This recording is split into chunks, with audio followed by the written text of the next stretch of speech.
Hello and welcome to another Modswell video. I'm your host Maxwell. Today we're going to be taking a look at my top 5 mods of the week. There has been a ton of excellent mods out this week and these just happen to be my favourites. If I've left out something that you think should have made the list, please leave it in the comments section so everyone can check that out. With all that being said though, let's just dive right in. In 5th place we have Arenas of Skyrim. This mod adds in brand new arenas to Windhelm, Riften, Markarth and Whiterun. Each of the arenas are laid out differently to each other and designed to suit the area they're in, with Riften being largely made of wood and Markarth from stone. But the differences between the arenas don't stop there. All arenas utilise entirely different styles of combat. My favourite of which is in Whiterun, where you face off against wave after wave of enemies. The arenas also contain different enemy types as well, dependent on where you are. I have left a link in the description so that you can check out all of the different styles available. To enter the arena, you have to approach the NPC in the office and state that you'd like to fight. Make your way down to the entrance and the door will be open for you. Whilst in there, take note of the traps on the floor, as you can take advantage of these to easily finish off some tankier enemies without them standing a chance. But let's say you don't want to fight. You want to spectate and maybe cast a few bets. This is a feature of the mod too. Much like how you take part, simply head to the office and ask the NPC if you can place a bet. Leave some septims with them, and if you're right, get a nice return on your investment. You are also rewarded for winning fights for septims too, so this can be a really good way to earn some extra coin. For those of you who played Faction Pit Fighters, you know what to expect. This operates like a very watered down version of that mod, and just like that mod, you can also rank up as an arena fighter. Simply win some fights, and you'll be offered a quest to raise your reputation. Currently, you can only do this in Windhelm and Riften, but that should be changing in future updates. I am a huge fan of any mod that allows me to essentially gain a new faction to play around with. It's also a good way to roleplay the early stages of your character, and somewhat explains how they're such good fighters. Alternatively, it's just a lot of fun, and you'll get some nice rewards in the form of money.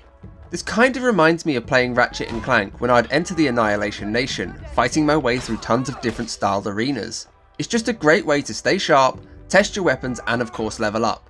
All of this excellent and for a pretty fair cost too. At only 17.6 megabytes, this makes it about half the cost of Faction Pit Fighters, and realistically, the actual features are as good.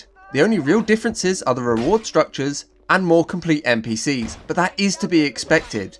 It would be excellent to see this mod evolve, but as it stands, it's definitely already fit for purpose and runs really smoothly.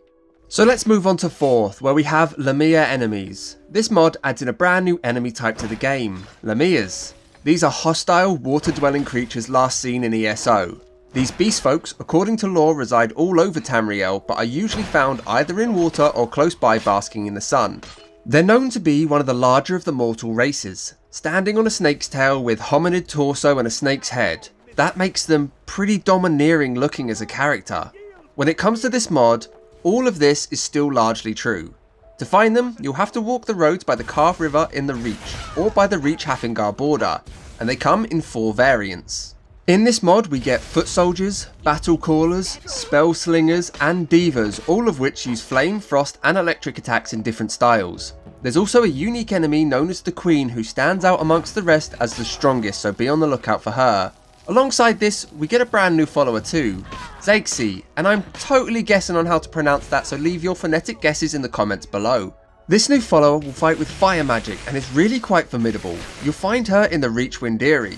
I am a fan of new enemies, especially ones that are a little bit creepy because they add a really nice level of drama to travelling. This is a reason I change these kind of mods around so much, because that first encounter against new spawns is always exciting. You have to work out new strategies whilst also just appreciating something new in front of you, and this was no different. Walking the roads, I was instantly taken by what was on offer here. These new additions can be had for 19.6 megabytes, but seeing as it adds in brand new enemies, a unique boss and a follower, that seems worthwhile to me. I'm looking forward to trying these out in my Gothic order, as the thick fogs will make them far more menacing as an encounter. Watching their slithering style coming through the low visibility could be really good fun, or just horrifying. I guess we'll just have to wait and see. Moving on to 3rd place. Here we have Kukatso Thane Weapon Replacer Normal version. As I'm sure you've guessed, this mod seeks to change up the reward weapons you get after becoming a Thane. It's always been disappointing to receive bland weaponry after all the work you've put in to gain a new title. Some mods have already changed this, such as Old Kingdom, Vaultman 30, Thane Weapons Reborn, and a bunch more. It's clear that this is an issue many people have, and the more options, the merrier if you ask me. This particular mod acts a little bit differently too. Each weapon comes in 3 different levels. You are rewarded with level 1, you simply have to go to a forge and upgrade to level 2, and for the final upgrade you'll need to go to the Skyforge. Naturally, each stage grows in power, and I really appreciated this touch as it feels like you haven't ended your journey in a region until you've finalised its form. There's obviously a fair amount to cover here, so I'm going to focus on Solitude's sword, which can be one or two-handed. This was my standout favourite with its excellent shape and colour design. It's just a fantastic looking weapon, and beyond that it's pretty strong too. Even at level 1, its custom ability Intense Flame of Sanctions will allow you to cause 20 to 150 flame damage dependent on your crime report. A good character will benefit strongly from this, however it will only proc 30% of the time. After upgrading the weapon to level 2, the ability becomes Woven Task. Attacking a power attacking enemy deals between 100 and 580 damage dependent on one or two-handed skill. And finally, when you reach level 3, the custom ability is changed again. This time, it's Protection of Red Ring. Whilst blocking, when you have over 25% magicka, you can negate 100 points of spell damage. Using this whilst in motion will start to drain your magicka. I am going to leave a link to the Nexus site in the description so that you can check out all other custom abilities. There are some really inventive things going on in this pack, so I highly recommend checking that out. They're some of the coolest looking weapons, so that definitely makes the choice a bit easier. As does the cost of 30 megabytes, which is definitely worth it for this little gem. Moving on to my second favourite mod of the week. Here we have Demon Hunter Armour by Jojjo. It is worth noting that whilst that's the name, it's actually a collaborative effort, with Jojjo, ZZJ and Grey Starkling all helping out. This mod adds in a brand new female only armour set to the game, a set that will really suit all of those demon hunters out there. Anyone intending to spec into either Vigilant of Stendarr or Dawnguard characters would really benefit from a getup like this. It's designed with some really nice intricate features. It almost looks like a blend of Dawnguard armour and a variant of Daedric armour, which is perfect as it seems like a Dawnguard member upgraded themselves with useful features found on their slain foes. Pauldrons that look sharp and steady, gauntlets that appear light but strong, a chestplate designed for movement, and greaves that look light and hardy. Everything looks like it has a really nice balance. I'm very used to seeing armours that either wouldn't protect or allow for motion, but this is perfectly balanced. To get your hands on this set, you'll need to have the Ebony Smithing perk. Once you have it, simply head over to a forge and create this masterpiece under the Ebony section. Once there, you'll find it comes in 4 variants. A black version in both light and heavy armour, as well as a brown variant to each as well. I always like to have options to suit different characters and builds as best I can, but the one downside to that is that it will increase the cost. In this case, all the way up to 83.1 megabytes. This thing does look really cool though, and if you're playing a female character, I'd have this up there as one of the best looking sets available. For anyone following my next order, if you intend on playing with a female character, I highly advise making this your end game armour. I also think that it will suit people using mods such as Winter Sun, Stendarr Rising, Desolate Morning, or anything that will allow you to roleplay as a true demon slayer. And finally, it's time for my favourite mod of the week. Here we have ClefJ's Morthal. This was ported over by Brakamykar, who also ported over the Winterhold edit as well, but Morthal really took me by surprise.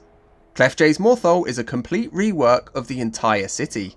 It has been transformed into a gothic medieval style, which is perfect for my upcoming load order.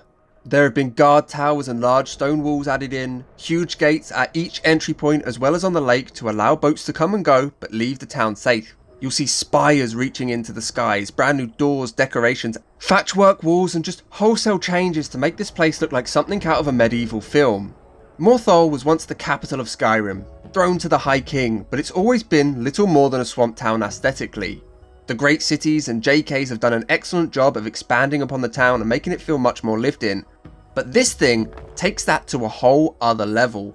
And these changes are going to suit all manner of orders. With bright, vibrant weathers, it comes across as a light or medieval fantasy. Change the weather up to something more somber and it feels like it belongs in Dark Souls or something similar.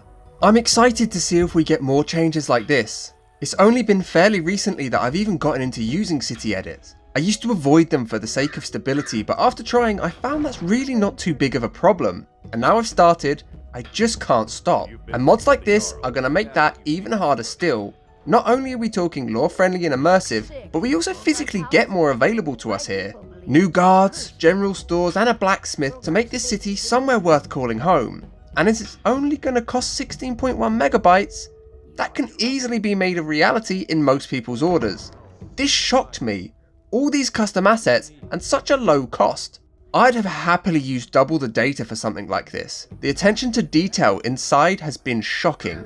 The drapery and carpets, the interior decorating style in general all really stands out and puts this above pretty much every other edit I've seen.